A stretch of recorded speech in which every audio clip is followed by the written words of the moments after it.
자, 하나님의 말씀은 출애굽기 15장 27절 말씀입니다.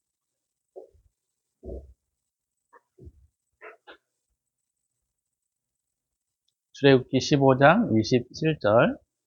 그들이 엘림에 이르니 거기에 물샘 12과 종려나무 70그루가 있는지라. 거기서 그들이 그물 곁에 장막을 치니라. 아멘. 오늘 본문을 중심으로 해서 쉼이라는 제목으로 말씀을 함께 나누고자 합니다. 오늘 본문의 내용들은 사실 우리가 신앙생활을 해갈 때 이 엘림이라고 하는 사건은 쉼이라고 하는 굉장히 중요한 주제를 우리에게 던져주고 있습니다. 사실 이스라엘 백성들이 이집트에서 나와서 출애굽해가지고 가나안 땅에 이제 들어가기 위한 여정을 시작했는데 그 여정이 사실은 만만치가 않았습니다. 그래서 오늘 본문의 내용에 우리가 보게 되면 이스라엘 백성들이 꼭 광야를 겪어야 하는가? 그 부분은 우리가 좀 깊이 있게 생각을 해볼 필요가 있다는 거죠. 광야를 꼭 겪어야 하는가? 광야는 제가 볼 때 꼭 겪어야 합니다. 이스라엘 백성들은 광야를 거치지 않고는 절대로 가나안 땅에 들어갈 수 없는 거지요. 그러면 광야가 주고 있는 우리 신앙생활에 있는 그 여정, 광야가 주고 있는 신앙의 의미, 이런 것들은 우리가 좀 오늘 본문을 통해서 우리가 좀 깊이 있게 살펴볼 필요가 있다라고 하는 것이죠. 사실 제가 여러 번 말씀을 드렸지만 시련과 고난은 나에게서 비롯된다. 제가 이렇게 자꾸 말씀을 드려요. 시련과 고난은 나에게서 비롯되어지는 것이다. 누구나 어떤 문제나 어려운 부분들을 우리가 겪게 되면 사람들은 자기의 잘못을 우리가 생각하지 않고 항상 외부에서 문제를 찾으려고 하고 외부에서 그 문제를 찾으려고 하는 것들이 사람이 가지고 있는 속성 중에 하나인 것 같아요. 저도 이렇게 보면 어떤 문제가 일어났을 때 항상 주변의 요인들을 찾게 되는 것이지 내게 문제가 있어서 이 문제를 하나님이 나에게 주시는구나 이렇게 생각하지를 않는다라고 하는 것이죠. 그래서 문제는 사실 우리의 죄됨과 악함과 또는 우리의 이기주의적인 성향으로부터 비롯되는 것입니다. 근데 이런 것들이 실상 고쳐지지를 않아요, 잘. 그래서 우리가 광야의 삶을 살아가게 되는 것이죠. 광야를 겪으면서 우리가 뭐를 해야 되느냐? 주님은 왜 우리에게 광야를 주시는가? 하나님은 이런 과정을 통하여 나를 고쳐내기를 원하시기 때문입니다. 나를 고쳐내기 위해 주님은 광야를 주시는 겁니다. 그런데 사실 어떤 문제들을 우리가 겪게 될 때 나를 고치는 것보다는 사실 주변의 환경을 바꾸려고 하는 경우들이 굉장히 많아요. 왜냐하면 문제는 여러 가지가 있을 터인데 첫 번째는 아마도 고치는 게 너무 힘들기 때문에 그럴 수도 있고 아니면 인간의 본연 자체가 자꾸 남에게 핑계를 전가시키려고 하는 성향 때문에 그럴 수도 있다라는 것이죠. 또 하나는 내가 무엇이 문제인가를 알지 못하게 될 때 우리는 나를 고치려고 하지 않는다라고 하는 것이죠. 자, 우리가 이스라엘 백성들이 이집트에 내려갔을 때 그들은 그 기근을 지나고 곧바로 가나안 땅으로 다시 돌아왔어야만 했던 것이 사실이에요.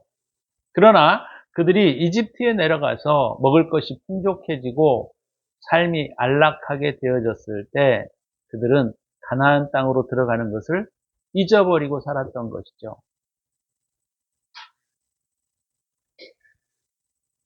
그래서 우리도 마찬가지입니다. 평안하고 문제가 없고 광야를 통과하지 않을 때에는 사실 우리가 우리 자체의 문제가 무엇인가를 생각하려고 하지도 않을 뿐더러 또 우리가 그것을 안다고 해도 고치려고 하지 않는다라고 하는 것이죠. 그런데 이스라엘 백성들이 왜 가나안 땅을, 이집트 땅을 왜 나오게 되죠? 결국은 그들이 세상 문화의 비참함을 체험할 때 나오게 되었다라고 하는 거예요. 우리가 가끔 자연인에 대한 이야기들을 우리가 미디어를 통해서 많이 만나게 되는데 그 자연인들이 겪고 있는 상황이 바로 그것입니다. 세상 문화가 가지고 있는 이 비참함들을 그들이 철저하게 겪게 되어질 때 그들은 세상 문화를 떠나 자연으로 돌아가고 많은 그런 이야기들을 우리가 많이 접할 수가 있게 되는 것이죠. 그러나 신앙은 이 세상 문화의 비참함을 알고 우리가 다시 우리의 내면 속으로의 여행을 시작해야 한다라고 하는 것이죠. 그래서 돌아오는 것 또는 바꾸는 것 그거 쉽지 않습니다. 이스라엘 백성들이 이집트 땅에 있을 때 그들이 그들 삶에 안착했을 때 그들이 가지고 있었던 여러 가지 삶의 터전, 그 다음에 습성과 태도 이런 것들이 고착화된 것이 사실이에요. 그래서 이렇게 고착화된 것들을 이제 광야를 통하여 하나씩 하나씩 바르게 정립시켜야 하기 때문에 하나님께서는 이스라엘 백성들을 광야로 내어 모시는 것이죠. 우리의 삶도 마찬가지라고 저는 생각합니다. 우리도 주님을 따라 이제 천국을 향하여 여행하게 되어질 때 광야를 겪고 광야를 통하여 우리의 잘못된 습성과 태도들을 고쳐가고 버려야 하는 것들을 우리가 수행해야만 하는 것이죠. 그래서 광야라고 하는 것은 우리가 자주 말씀을 드렸지만 황폐한 땅이에요. 또 어디로 가야 할지도 잘 모르는 그런 상황 가운데 놓이게 되었던 것이죠. 다시 말하면 좀 더 구체적으로 말하면 우리가 어떻게 행해야 될 것인지에 대한 진리의 부분들이 없고 또 우리가 어떻게 사랑해야 할 것인지에 대한 부분들도 없었던 곳이 바로 광야입니다. 그래서 광야를 통하여 그들이 경험하고 바꾸어 가야 할 것이 바로 뭐냐면 그들의 정체성이 무엇인지를 확인해 가야 하는 작업들이 필요하고 또 그들이 진리를 따라 살아가는 법을 배워야 합니다. 그들이 가지고 있는 가치관들을 버리고 주님이 우리에게 요구하시는 가치관이 무엇인지를 배우는 시기. 그것이 광야에서 가장 큰 광야를 통하여 배워야 할 가장 중요한 내용들이다라는 것이죠. 지금까지는 우리의 자신을 위하여 살아왔다고 한다면 이제는 광야를 통하여 우리가 이웃을 향하여 눈을 떠야 하는 시기가 우리에게 있다라고 하는 것이에요.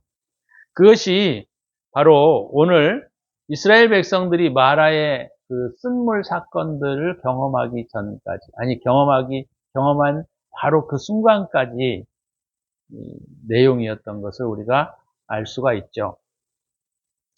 자, 오늘 이 본문의 내용에서 우리는 그런 것들을 우리가 스스로 점검해 내어야 합니다. 이게 점검해 내지 않으면 우리의 삶의 광야는 계속될 뿐만 아니라 광야의 생활은 더 길어질 수밖에 없는 것이죠. 물론 우리가 이제 학자들이 표현하기에는 우리가 이집트에서 이스라엘 땅에 들어갈 때 가나안 땅에 들어가는 곳은 약 한 2주 정도 성인의 느린 걸음으로 걸어도 그 정도면 충분히 도달할 수 있는 거리다라는 것이죠. 그런데 이스라엘 백성들은 그 가나안 땅에서 이집트에서 가나안 땅으로 바로 들어가지 못했고 40년 동안을 방황하는 것을 볼 수가 있습니다. 그것은 40이라고 하는 숫자, 다시 말하면 정체성을 명확하게 볼 수 있고, 그 다음에 자기의 진리와 선을 배울 수 있는 그 시간들이 이스라엘 백성들에게는 필요했던 시간들이었다라는 것이죠. 자, 그러나 우리에게 이런 광야의 생활 가운데 오늘 이 본문의 내용은 굉장히 중요한 의미를 던져주는데, 그것은 하나님은 그럼에도 불구하고 우리에게 쉼을 주신다라고 하는 거예요. 주님께서는 우리의 상태를 너무나 잘 아십니다. 문제를 해결해 가야 할 사람은 주님이 아니고 우리 자신들이에요. 우리가 해결해 가야 하는 것입니다. 우리가 우리 자신 속에 무엇이 문제인가를 발견해야 하고, 그 무엇이 문제인가를 발견해내는 것으로만 끝나는 것이 아니라 그것을 바꾸는 싸움들이 우리에게 있어야 한다라고 하는 것이죠.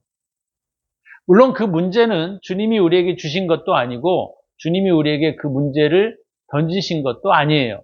그 문제는 바로 어디로부터 비롯된 것이냐면 나의 잘못된 습성과 태도로 인하여 나타난 것들이죠.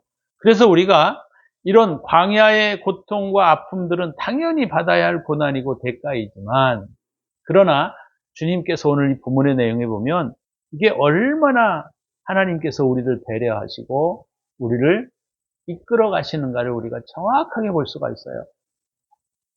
저 같으면 야, 니네가 지은 죄잖아. 그 지은 대가를 받는 걸 뭘 그렇게 힘들어해. 계속 가. 이렇게 말하고 싶을 터인데, 주님은 오늘 그들이 광야의 조금 경험을 하고 난 다음에 주님은 그들에게 다시 쉼을 주시고 있는 것을 볼 수가 있습니다. 그 쉼을 주시는 것은 바로 뭐냐면요, 주님이 우리 안에서 역사하고 있는 마귀를 일순간에 잠깐 멈추게 하시는 겁니다. 놀라운 거예요, 이게. 왜요?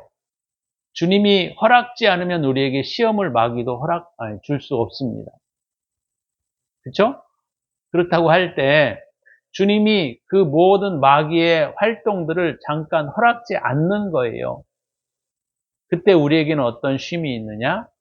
바로 이 엘림에서의 쉼이 우리에게 있게 되는 순간입니다. 이것이 우리에게 얼마나 큰 위로가 되고 감사가 되는지 몰라요. 물론 우리는 아직도 많은 광야를 지나야 합니다. 그러나 주님은 광야를 지날 때에 우리가 어떤 한 문제들을 해결해 갔을 때 잠시 우리에게 쉼의 시간과 휴식의 시간들을 주시는 겁니다. 그래서 우리에게 그것이 큰 힘이 되고 위로가 되고 축복이 될 수밖에 없는 것이죠. 그래서 오늘 이 본문에서도 보면 이 쉼이라고 하는 것이 과연 우리에게 무엇인가, 쉼이라고 하는 것이 과연 우리에게 어떤 의미를 던져주는가를 우리가 잠깐 좀 살펴볼 필요가 있습니다. 3일 동안의 광야 여행으로 지쳐 죽어가고 있을 때 이스라엘은 마라의 쓴물 사건을 경험하게 됩니다. 자, 그 쓴물 사건은 내 안에 있는 자연적 습성과 주님이 주시고자 하시는 진리와의 충돌이죠. 내가 하나님 말씀대로 살려고 하다 보니까 너무 써서 진리를 마실 수가 없는 거예요. 물은 진리를 상징한다 그랬죠. 그래서 이 마라의 사건은 우리 안에 있는 새로운 주님이 주시는 진리, 주님을 따라 살아가고 싶은 어떤 뜻, 이런 것들과 내 안에 있는 자연적 습성과의 충돌 사건입니다. 그렇게 살자니 너무 힘들고 도저히 써서 마실 수가 없게 되었던 것이죠. 그럼에도 불구하고 그들이 우리가 잘 알고 지난주에 우리가 살펴봤던 것처럼 주님을 의지하고 기도하고 그들이 진리를 따라 여전히 걸어갔을 때, 이게 중요합니다. 진리를 따라 여전히 걸어갔을 때예요. 인식하기만 하는 것이 아니라 그 길을 걸어갔을 때 주님께서 뭐라 그러셨어요? 그들에게 나무를 지정해 주셔서 그 나무를 물에 던졌더니 그 물이 달게 되었더라 이렇게 말씀하고 있습니다. 이게 중요한 것이 바로 그거예요. 마라의 쓴물 사건을 우리가 경험해야 하고 그 쓴물 사건만 경험하는 것이 아니라 오히려 어떤 것까지 경험해야 되느냐면 주님께 기도하고 의지해 갈 때 주님을 향한 의지와 뜻을 가지고 우리가 주님을 따라가려고 할 때 주님께서는 그 마라의 쓴물을 단물로 바꿔주신다는 거예요. 자, 그래서 그들이 그와 같은 삶을 지속하게 되었을 때 그들은 단물을 마실 수 있었고 갈증을 해결할 수 있는 그런 기회를 얻게 된 것이죠. 그랬을 때 주님이 오늘 본문의 27절에 보니까 그들이 엘림에 이르니 이런 표현이 나오게 된 것을 볼 수가 있습니다. 그러니까 진리를 따라 살려고 하는 의지와 싸움들이 지속되어지고 그들이 그것을 견고하게 붙들었을 때 하나님께서 그들에게 그 진리를 따라 사는 삶의 기쁨이 무엇인지를 맛보게 하시고 그들에게 이 엘림에 이르게 하시는 그런 쉼의 사건들을 주고 있다라고 하는 것입니다. 자, 두 가지만 또 조금 더 깊게 살펴보고 말씀을 좀 우리가 종합하려고 합니다. 자, 첫 번째는 뭐냐면은요, 엘림에 이르니 거기에 물샘 12이 있었다. 물샘 12. 성경의 12 숫자는 굉장히 많이 나오는 숫자 중에 하나입니다. 야곱의 12아들. 그죠? 야곱의 12아들. 물론 12아들은 아니었지만 12지파. 그 다음에 신약의 12제자.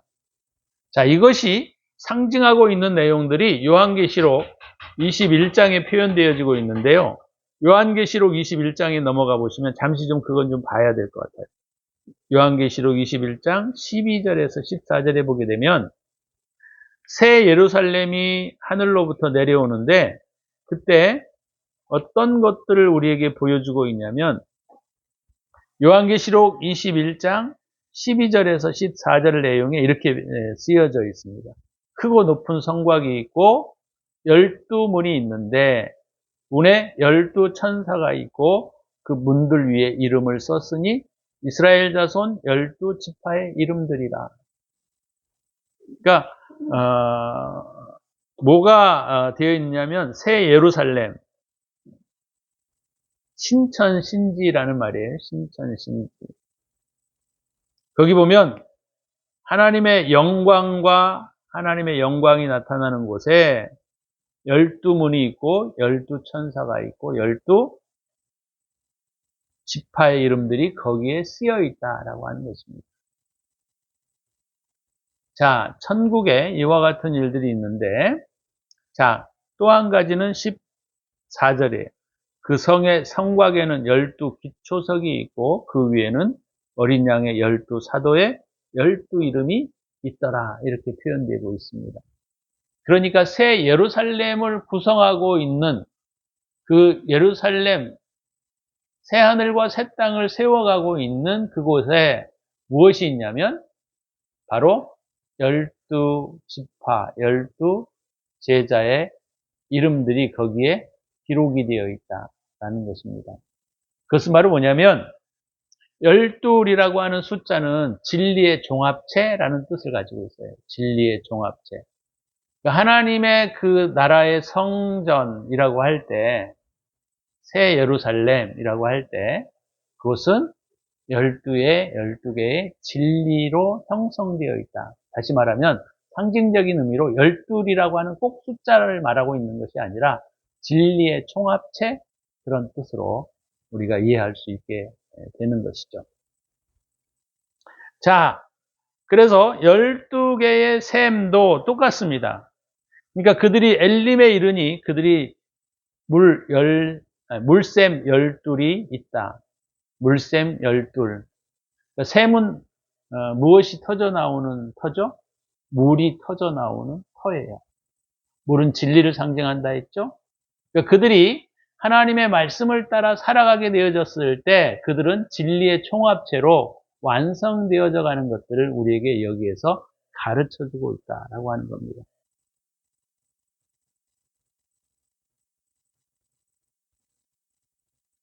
그래서 우리가 진리를 따라 살아가는 것들이 우리의 속성과 맞지 않아서 쓴 마라의 사건들을 우리가 지나왔을 때 하나님께서는 그 진리가 이제 총합체로 완성되어져 간다라고 하는 것을 우리에게 보여주고 있는 아주 중요한 내용입니다. 그래서 우리가 쉼이라고 하는 것은 여러 가지 의미가 있는데 진리가 우리 안에서 완전하게 형성되어져 가는 시기가 바로 쉼입니다. 이게 천국이에요.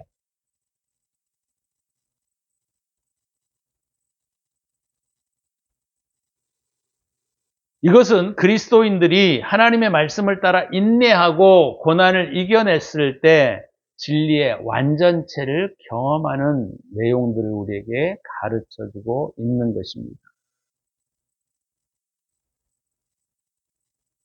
물론 그 진리의 완전체라고 했을 때 개개인마다 다 내용이 다 다르겠습니다만은 어찌됐건 간에 우리가 이 마라의 쓴물 사건을 지속적으로 우리가 인내하고 참아냈을 때 하나님께서는 우리 안에 열둘 샘과 같은 진리의 완전체를 우리에게 형성시켜 주신다라고 하는 거예요.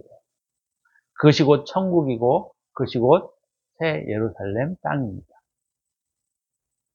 자, 두 번째는 오늘 본문의 내용에 몇 개가 있어요? 종려나무 70그루가 있었습니다. 종려나무 70그루. 이 종려나무가 의미하는 우리가 지난번에 마라의 쓴물 사건이 있을 때 주님이 나무를 지정해 주셨죠. 나무는 무엇을 상징한다고 했습니까? 선을 상징한다 했어요. 선. 그러니까 열둘 셈의 총체적인 진리의 합. 그 다음에 70그루의 종려나무는 선의 복합체를 우리에게 말해주고 있습니다.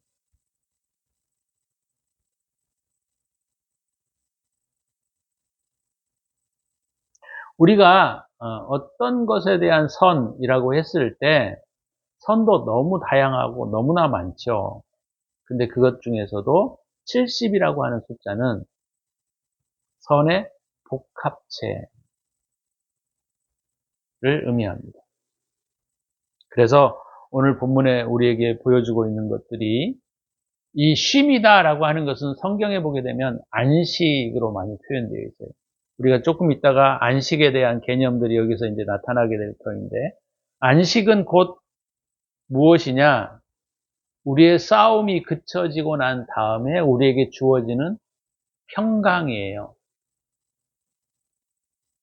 그래서 이스라엘 백성들은 우리가 77에 49 해가지고 오순절, 50, 그걸 되게 중요하게 여깁니다. 그죠? 그래서 그것이 안식년이라고 말하기도 하고, 7년 후 이렇게 뭐 또 표현하기도 하지만, 이 안식이라고 하는 개념은 천국에서 쓰여질 때 거의 천국과 동일한 개념으로 쓰여지는 경우들이 많아요. 그래서 오늘 이 엘림에서의 쉼은 우리가 궁극적으로는 천국에서의 쉼을 우리에게 가르쳐주고 있고 그 천국에서의 쉼은 마라의 쓴물 사건들을 우리가 지속적으로 싸워냈을 때 주어지는 복인 거예요. 뿐만 아니라 오늘 본문에 있는 것처럼 우리에게 중간중간에 주님은 우리에게 이런 안식의 시간들을 주신다라고 하는 것입니다.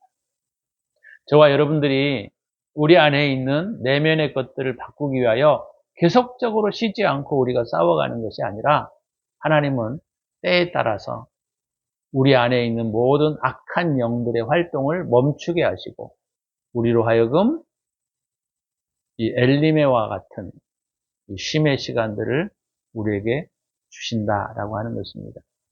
그래서 여러분 우리가 힘들고 어려운 고난을 겪고 있는 분들도 힘내십시오. 참고 나면 곧 주님이 우리에게 쉼의 시간들을 주실 것이고 그 쉼의 시간 속에 또 우리에게 평안을 주실 때도 있습니다. 그 쉼을 겪고 난 다음에 또 이스라엘 백성들은 다시 광야를 향하여 힘차게 걸어가게 되는 것이죠.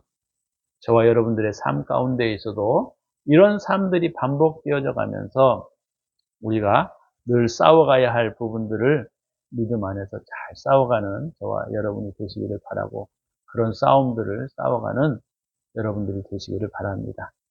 기도하겠습니다. 기도하실 때 하나님 우리가 이 마라의 쓴물 사건들을 잘 싸워갈 수 있도록 힘을 주시옵소서. 우리가 그렇게 했으면 좋겠습니다. 기도하십시오.